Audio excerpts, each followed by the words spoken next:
I'm deeply honored to have worn the cloth of this nation for 43 and a half years, and I'm humbled to have served as the 20th Chairman of the Joint Chiefs of Staff.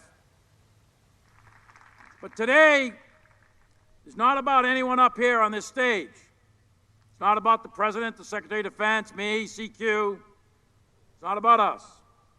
It's about something much larger than all of us. It's about our democracy. It's about our republic. We are unique among the world's armies. We are unique among the world's militaries. We don't take an oath to a country. We don't take an oath to a tribe. We don't take an oath to a religion. We don't take an oath to a king or a queen or to a tyrant or a dictator. And we don't take an oath to a wannabe dictator. We don't take an oath to an individual. We take an oath to the Constitution, and we take an oath to the idea that is America, and we're willing to die to protect it.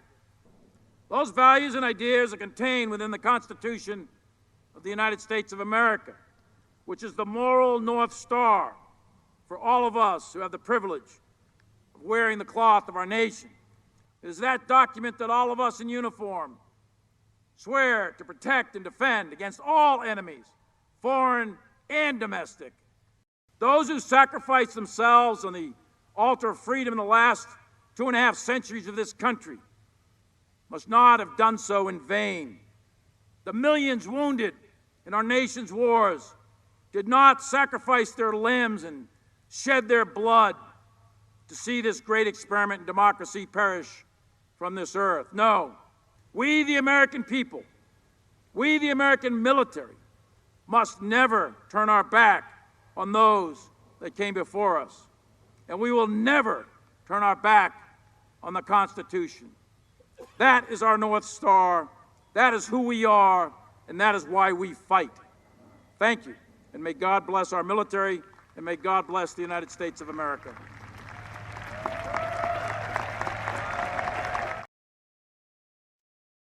September 29th, 2023, that is General Mark Milley's retirement speech at Joint Base Myers-Henderson Hall when he left as the chairman of the Joint Chiefs under President Biden. Everybody watched that. There's a couple of remarkable things about that speech. Number one, that was his entire retirement speech, 2.5 minutes. And if you've ever been to a military retirement, I think mine was like 45 minutes, talking about all the things I'd experienced in my career, all the cool stuff I'd seen. And I actually had a theme. It was, I'm not done yet. It's actually my tattoo. I don't think Mark Milley served over 40 years in the United States military, culminating in the highest rank possible in the United States military. He spent 2.5 minutes talking about one thing and one thing only: the oath of office and the danger to democracy if we forget that. And now there's startling news that came out today about something he said to Bob Woodward. Of course, Bob Woodward got a new book out, as he always does right before the election, that he's kept under secret. But here he is, and the book's called War. And I wanted to bring, we want to have a conversation about that. And at the end, I'm going to update you a little bit about why I'm in a hotel room in Pittsburgh, Pennsylvania. My name is Fred Wellman. I am a retired Army officer with 22 years in the Army. I did a couple combat tours. I am the host of Online with VoteVets. Let's get our senior advisor, General Paul Eaton, to join me to have a conversation about the startling news that came out today. Sir, welcome to the show. It's good to see you again. Hey, Fred. Awesome. Thank you very much for inviting me. So, wow. So the news that we heard, if those haven't heard it, story came out. I think, John, you could show us the headline that came out today. General Milley, when he was talking with Bob Woodward, sir, and I guess at an event, he flat out said that he sees Trump now as one of the biggest threats to democracy ever, and that he's, quote, fascist to the core. I mean, it's pretty shocking to hear that from a fellow general, isn't it, sir?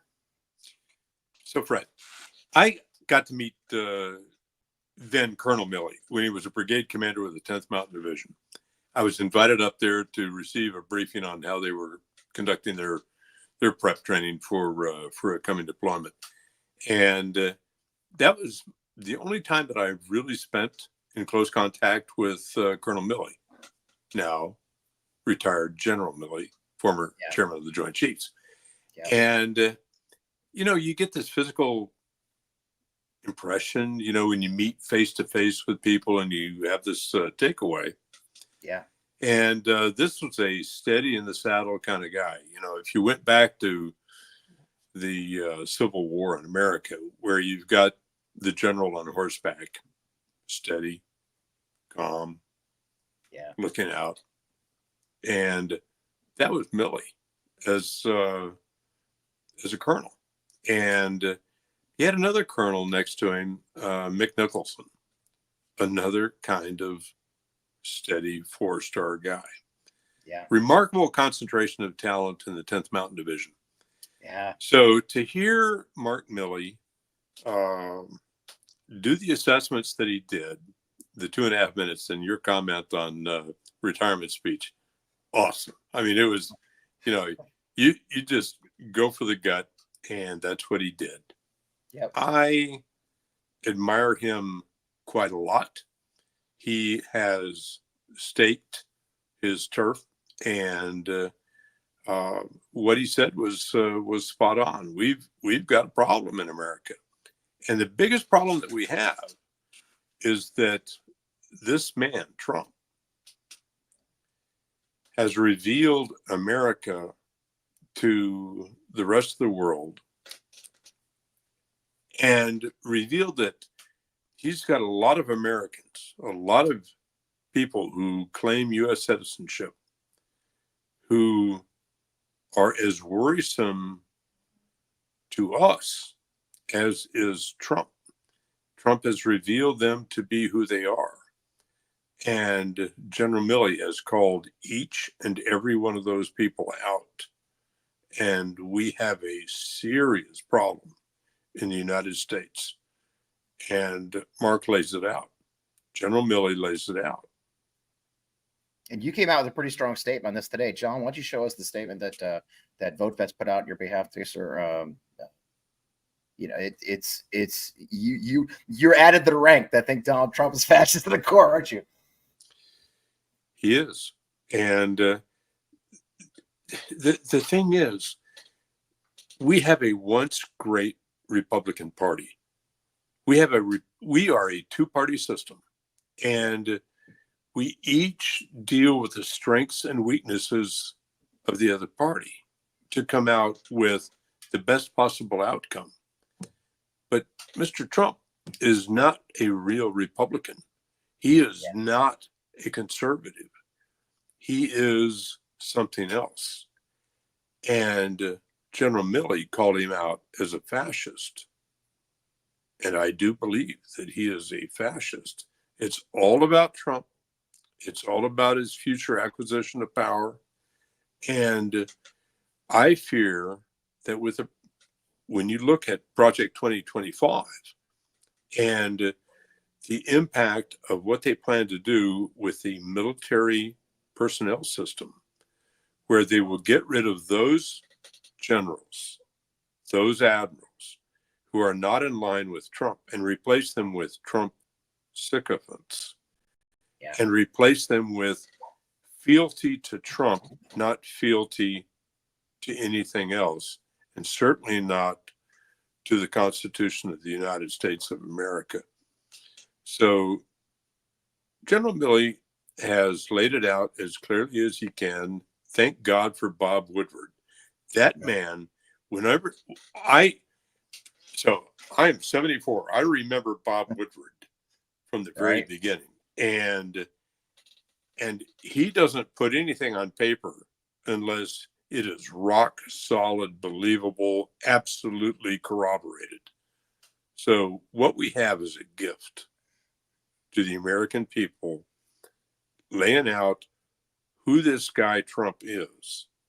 And when you have somebody with the credibility of a Princeton graduate hockey player turned infantry soldier for the rest of his life, Mark Milley was the guy to do it. Yeah, and then he, look, we had our challenge with Mark Milley. I know, Alex Minman. There were some challenges. He was walking a fine line. He took a lot of flack for that march across Lafayette Square during the BLM protest. To his credit, I was very impressed that he admitted that. He went public days later saying that was a mistake for me to be there. I really respected that. He was definitely on the opposite side of Donald Trump on a lot of things, and probably stopped a lot of terrible things.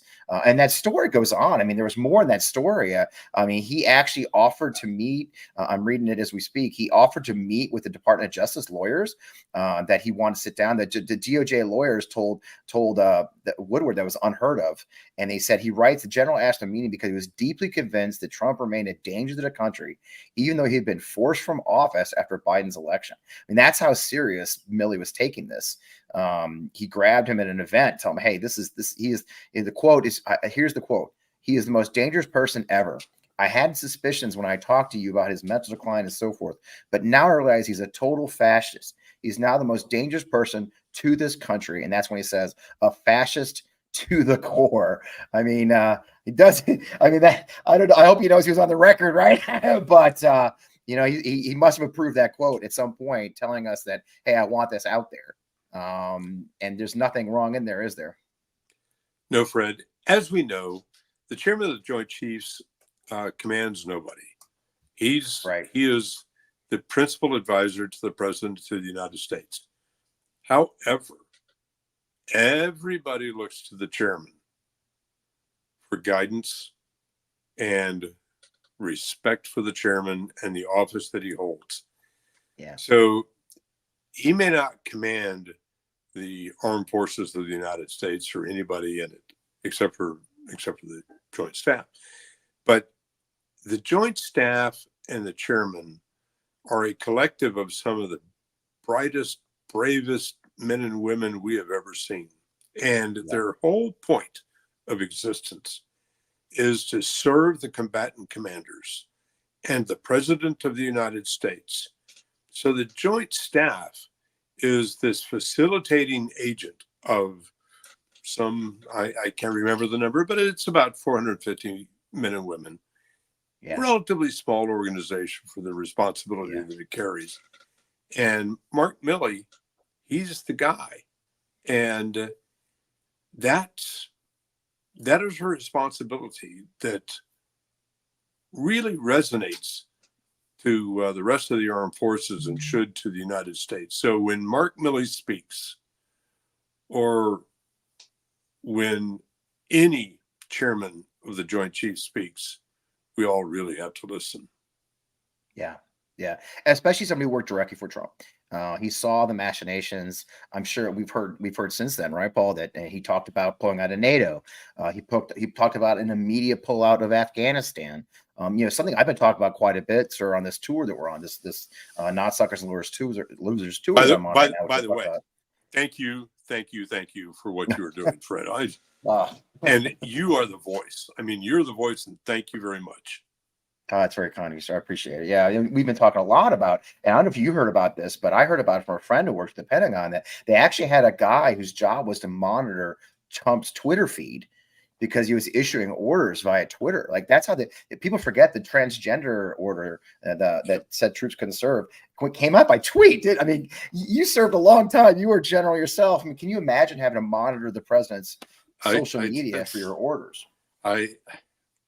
I mean, you can't make this stuff up. I mean, no. The military is, I mean, we are populated by such young, bright men and women who say, you know, we really ought to do this. And monitoring the tweets, monitoring the output of the commander in chief is, it's something that our young men and women figured out was really important, and thank God they did. Yeah. Yeah. And it's scary that we have, it's good to be past that. You know, one of the things I talk about a lot is the last 4 years of low drama, you know, that we did go back to normal in a lot of ways. We did go back to, you know, managing the military the way it's supposed to be managed, using the National Security Council the way it's supposed to be managed. I think people unfortunately forget how normal feels. And there is this enticement. Too many of our countrymen probably are enticed by the idea of those old days, aren't they? We are, technology always leads before we can come to grips with the regulation of technology. So yeah, it's something that, you know, it's just a fact of life that the social media got out in front of the rest of the command and control of the United States Armed Forces and the way we deal with domestic and foreign policy. But the military is as agile an organization as I can think. And it's not the older guys. It's always the young men and women who, hey, boss, have you thought of this? And they bring us in, and it is it's always helpful to look at the youngsters and say, I'm glad you brought that up. Yeah. Well, we talk about a lot. I had a conversation today with somebody about how the military has changed dramatically in our time. And you and I both served in Iraq about the same time. I think a couple of our tours overlapped. I actually served in the command you founded. And if you remember the onks that came around, Don't Ask, Don't Tell, and the idea of ending this ban on gay service members, and the great handling that went about, like people probably look like us or like gray, and then when it ended, our troops didn't blink an eye. There was so little drama, because the younger generation, the Gen Z and the millennial generation, who our service members are and have been for the last 10, 20 years, that's just not who they are. They accept that they're much more progressive and socially grounded than a lot of us old folks. It's interesting now. I think you've talked about it before. Is that these younger troops are much more progressive in view. That there is a shift in troops. Now, our veterans, we're still pretty conservative, but there's definitely a change. I guess that's our hope, right? That the next generation is better than we are, isn't it? Well, that's you and I have both gone through this, where you look at the young and say, boy, I'm glad I didn't have to compete with them to get where I am, because they're so much better than we are. And so, you bring up Don't Ask, Don't Tell as that's an indicator of an organization's ability to adapt. And I remember when we were going through that, the decision to abandon Don't Ask, Don't Tell and allow people to serve in the military, regardless of who they loved and who they were attracted to. And the commandant of the Marine Corps, I think it was General Amos, there was a lot of discussion when he said, I don't think it's a good idea to abandon Don't Ask, Don't Tell. And a lot of reaction on the part of some, don't we need to fire the commandant of the Marine Corps if he's not on board with the president and changing Don't Ask, Don't Tell? Wow. And my reaction was, when you put on 4 stars, you are expected to answer the question to your best and personal ability. Yeah. And that's what General Amos did. And my comment was, he told the truth. That's what he is supposed to do. And if directed to implement a removal of Don't Ask, Don't Tell and a free service to all Americans, regardless of gender or sexual orientation, then he's going to do that to the best of his ability, because that's what he is expected to do. That's what he signed up to do. And in fact, that's what General Amos did. And that's the Armed Forces of the United States. It's pretty simple. Support and defend the Constitution of the United States against all enemies, foreign and domestic. Yep. We do have domestic enemies. And we're going to sort this out, and it's going to go well at the end. And I want to circle back to today then, sir. There's probably some nervousness. I think a lot of folks nervous. We had, we did that war game. You were part of the war game film, like I was. I got to play the bad guy war game. By the way, now available on all your I think Amazon Prime, I believe, has war game. You can watch it. If you haven't seen War Game, folks, viewers, if you haven't watched the movie War Game, a documentary, it's available now. It came from our partners, the Vet Voice Foundation. I believe you're the chairman of the Vet Voice Foundation, sir. And the film is a harrowing detailing of a war game that we ran, running a second January 6th, essentially, a newer version. But in this scary version, some of our troops participated. One of our generals actually switched sides, and it's kind of terrifying. I play the bad guy. It was kind of fun. I got to play. So having said that, taking that back to what you just said, sir, about who we serve and what we serve, do you have your faith? Is your faith, I guess you say, how's your faith right now as we enter the idea of the fear of a second Trump term? Will it hold? Will the troops hold? Will our leadership hold? All right, Fred. That is the question. Yeah. And I'm going to tell a story about a young specialist in my command when I was a brigade commander in Germany, and I had a mission to put a battalion on the Macedonian and Serbian border to observe, monitor, and report. They were armed, but they were armed only for self-defense. Their mission was to ensure border sanctity between two former Yugoslav republics. He did not feel that it was appropriate to wear the blue beret of the United Nations troops. And he had a very conservative father, a farmer in Texas, who was whispering in his ear, "Don't wear the beret." Yeah. We went through great lengths to explain to this, and he was a wonderful soldier. He was a great soldier. And we went to great lengths to explain the presidential decision directive that authorized all this, that put us into a legal situation that was appropriate for the armed forces. If that young man could be confused, if this wonderful young specialist could be confused, other soldiers can be confused. Yeah. And with social media, as powerful as it is, has a competing leader in a competitive election to challenge the outcome, our young men and women are vulnerable to the power of social media. Yeah. And it's this documentary, War Game, lays it out. And I do believe at the end of the day, soldiers will understand and support the chain of command, because that's the American Armed Forces. But I have seen other chains of command challenged. When we were working to develop the Iraqi army, you saw it at firsthand. Yeah. The easiest thing to do for an American soldier is to understand the moral component and belief in the Constitution and support of the Constitution and the chain of command. That was very difficult for the Iraqi armed forces. But our American youth is also vulnerable to social media and to influencers that may be in their family and may be in their community. Excuse me. So it's not a given. It's not a given. Yep.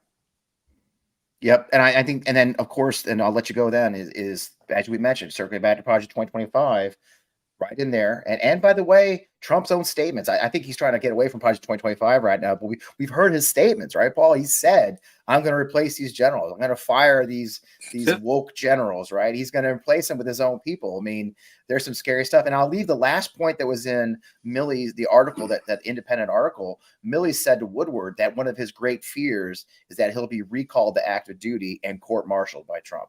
That's the real fear of a retired 4-star general. And by the way, not a few of my peers feel the same way. I've had peers who are those of us on this side of the political divide, to include me, had that fear too. So I mean, as you've noticed, Project 25 and Trump's plans are pretty devious for our general officer ranks, aren't they?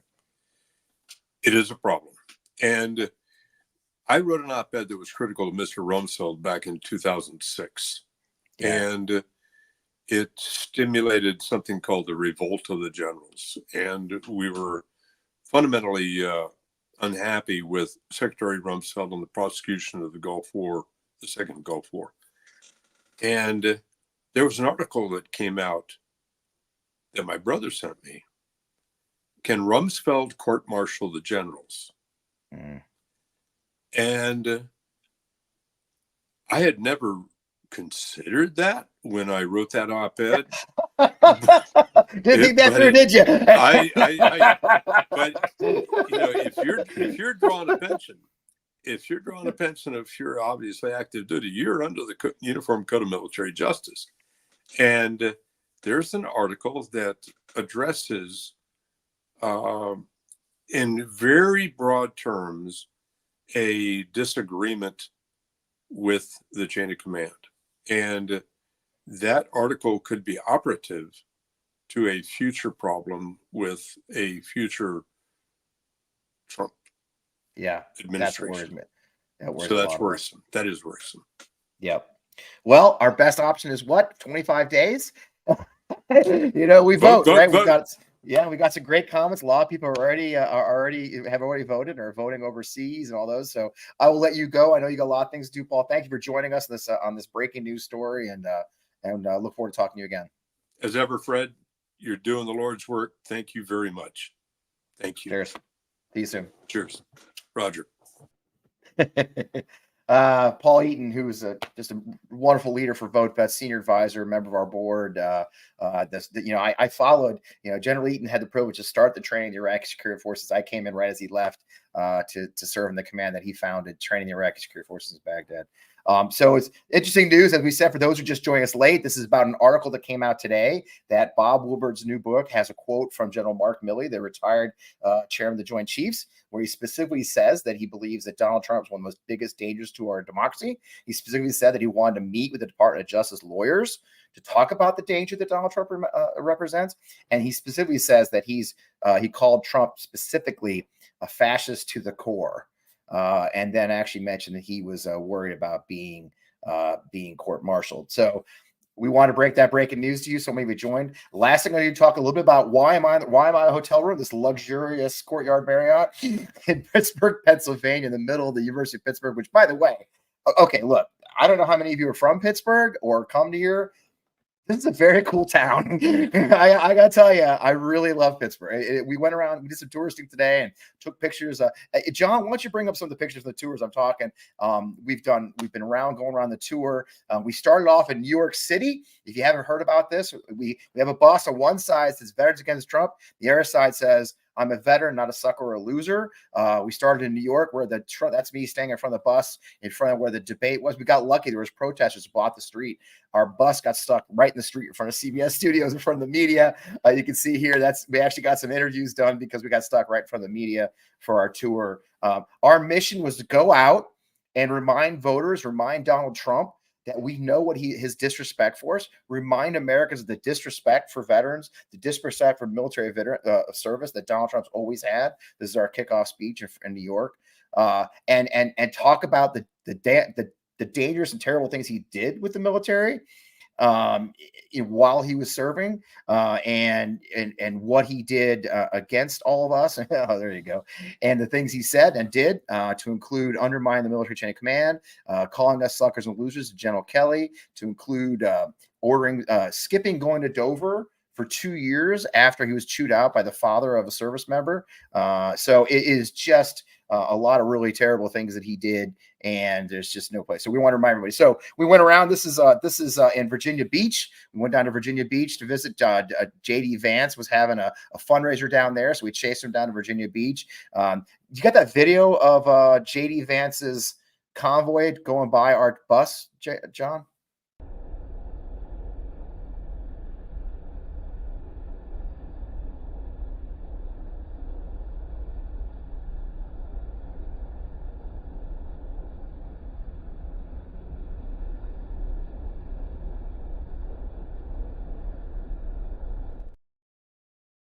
Yeah, that was our very first mission. We parked right on the side of the road in Virginia Beach as we saw JD Vance driving right by us. We know he saw us. We went from there.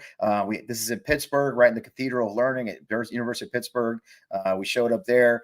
We showed up yesterday at the Obama. This is in beautiful Virginia Beach. That's a fundraiser where he had his fundraiser that day. As you can see, we've been getting around. We went from Fayetteville, we went down to Fayetteville, North Carolina. We went to Scranton, Pennsylvania. This is in Scranton, right in for the Trump Force One, right next to the airport. We parked our bus right next to his airplane.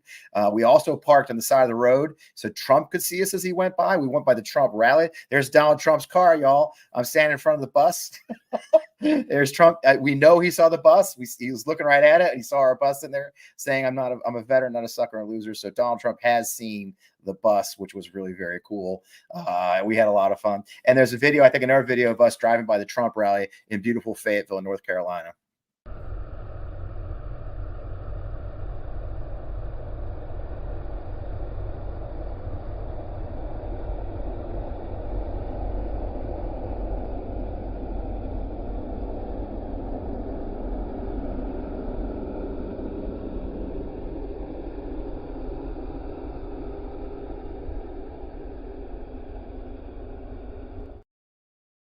Slow motion, baby. My partner in crime, UGC Sergeant Major Mike Levine, who's usually my co-host a lot of times. He's the master of the slow motion video as our bus drove around. We have incredible bus drivers willing to drive circles around blocks for hours, at half an hour at a time as we take pictures and videos. Like I said, we traveled then to Pittsburgh. We're in Pittsburgh right now. We had the privilege to attend the rally yesterday where former President Obama spoke. We sat outside. You may see some of the pictures online. People were taking pictures. My colleague Rick Hegdahl was doing interviews, got over 25 interviews with veterans who were attending the rally. So it was really kind of amazing. Tomorrow, we're going to go visit JD Vance, where he's showing up in Pennsylvania, and we'll be wrapping the tour up tomorrow. This has been almost 2 weeks. We've been riding around the East Coast, like I said, for everywhere from Virginia Beach, D.C., New York, all the way here, back and forth across Pennsylvania for the last few days, as Pennsylvania is most important state. And why Pennsylvania? We actually had a press conference. We did a press conference on the steps of the Pennsylvania Capitol. We had talking about the importance of Pennsylvania. Pennsylvania is a fascinating state. 800,000 veterans live in Pennsylvania, 300,000 combat veterans, the fourth largest concentration of veterans in the entire United States in Pennsylvania. So we thought it was very important for us to come here and rally the troops and let them know what Donald Trump really thinks of us. So we did. So that's why we've been on the road. It's because of your support for VoteVets, the donations that so many of you have given us, the support. We are close to 2 million supporters now in our 18 years. We are supporting, we've spent almost $45 million supporting candidates across the board. Those candidates who are both veterans, support national security goals, support our veterans, like John Tester, although not a veteran. John Tester, of course, in Montana is the guy who engineered he wrote the PACT Act, the largest expansion of veterans health care since Vietnam. That was John Tester. That's why, even though he's running against a veteran, we are supporting John Tester in this race because he's done so much for us. That's why we're thrilled about Vice President Harris and Governor Walz being our ticket. Governor Walz, of course, is a veteran himself, but more so after he left service. Tim Walz served on the House Veterans Affairs Committee. He ended up being the ranking member of the House Veterans Affairs Committee. He was instrumental in passing the new GI Bill that's been so helpful to millions of our Gulf War, global war on terror veterans like me and my family. That's what he didn't just serve in the military, which we talk about a lot, but he also served the military and the veterans after he served. And that's what I think. While at the same time, Vice President Harris has been instrumental in helping to build our coalitions overseas in NATO, helping pass the PACT Act, administering the PACT Act, 1 million new veterans getting health care in the Biden-Harris administration. That's the kind of stuff we're looking for from our leadership, and that's the kind of stuff that we support at VoteVets. So this last 2 weeks, our mission was to remind Trump that we're here, that we're not forgetting the terrible things he said about us. We won't give him a break on that. So anyway, I'm so glad you guys joined us today. I appreciate it. Thank you so much for being here. Fort Bliss is a great place. I don't know if I'll get that far out. I'm getting off the road tomorrow, y'all. It's been 12 days. I miss home. I need to do some laundry. I got to get back. My fiance is calling me, but we're going to head back. It's been a great mission. I'm sure we'll be doing more of this. In the meantime, I'm going to give you my usual exhortation, folks. We are, I want to say 25 days out. I've kind of lost track of the days. I'm not going to lie to you. It's up to us. Now, look, you're going to see a bunch of stuff about a red wave. And that Trump's coming on. I'm going to be very blunt here because we're all veterans. Many of us are veterans. Don't buy that bullshit, y'all. Okay? There is no red wave. Trump's not coming back. He's not breaking 50%. What has happened is about 30 polls have come out in the last week, 25 to 30 polls that are all from Republican organizations, Republican internal polls, and none from Democrat leading races. So all those averages of the polls you look at, the RCP average and the Politico average, those are being skewed right now by very suspicious polls that are leaning to the right. They're designed to break your morale. They're designed to make you think we're losing. And you guys know, we've talked about it. If you're a military vet, you know how important morale is. You know how important it is to have a good vibe and all. And that's what we are right now. We are in a good place. We are winning. The momentum is there. The money is there. Vice President Harris and Governor Walz have raised $1 billion in just 3 months, a record amount of money for a presidential campaign, no matter a presidential campaign, in just 3 months. They're traveling the country. I see it. We went to the Trump rallies. It's like a zombie fest. Even the vendors are depressed. I heard 2 vendors talking about how they're not selling any gear anymore, and they're literally saying once he gets to Washington, it'll all be different. I mean, even the vendors know they're in trouble. Whereas yesterday at the rally we did attend here for President Obama, the energy and the enthusiasm was real. Believe that. Don't believe these silly polls, these polling averages. They want you to be scared. They want you to not vote. We are winning, and the only way to do that is for you to vote now. If you're in a state that you can vote early, vote now. And I'm going to tell you why. When you vote early, you help your local candidates figure out where they had to put their money for the last few weeks of the election. So by voting now and showing your support, getting that out of the way, it's out of the way. That's good. 2, you find out if you're registered, because if you're not registered, you're going to find out in a hurry. 3, you help your candidate better put their limited assets to work. So please vote early if you have the capability and the ability. Vote absentee if you're not going to be there on election day. Remember, election day isn't election day. It's the last day to vote. Folks, it's 2.5 weeks, 3 weeks. 3 weeks, that's it. That's it. 3 weeks left. We can do anything for 3 weeks. 21 days on Tuesday, folks. If you're in the military, you know you are as good as gone. You're reaching up to tie your shoes. You're so short, right? We all have experienced this in our military careers, those of us who served. Get out there now, work your butts off, work your tails off the last 3 weeks to save our democracy, because it's up to us. No one's going to save us, okay? But we've seen it on the road. I'm going to tell you very honestly, we got far more enthusiasm and far more support than we ever did middle fingers, okay? Very few middle fingers. Oh, we did get one today at Pittsburgh. That's fine. People honk their horns and waving at us on the highway, taking pictures with us. I'm telling you, man, the enthusiasm is there. Don't believe the hype. Trump is not coming on strong. He's not having a rebound. The Harris campaign is not falling off. They're not doing badly. They're doing all the things right. The fundamentals are there. So with that, I'm not going to talk anymore. We've had a great conversation. So many of you join us on a Friday night. Thank you, thank you, thank you. We'll be back next week with regular shows again, back when we're home again. We'll do a review of the whole trip next week. In the meantime, keep up the fight. Thank you for supporting VoteVets. Go to VoteVets.org to learn more about what we do. There's 2 places I want you to look for on our website, folks. There's one that says donate. There's one that says get involved, okay?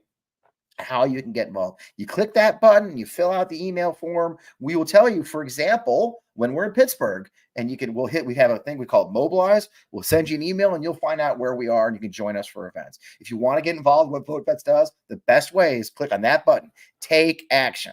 Take action button right on our website, votevets.org. Hey, I'd love you to hit the donate button because that's what pays for all these trips, pays for the show. But I'd love you to press the take action button this last 3 weeks. Get out there, get part of it, find a way to volunteer in your local community or wherever you are. Let's get to work and win this election and put Donald Trump's entire life behind us, put him away from us, move forward as a country. And with that, I'm Fred Wellman, retired Army officer. I'm the host of Online with VoteVets. You've been here with us. You're going to be back with us again. Tell your friends, subscribe on our YouTube channel, and give all the support you can to your local candidates. We will see you again next week. Thanks.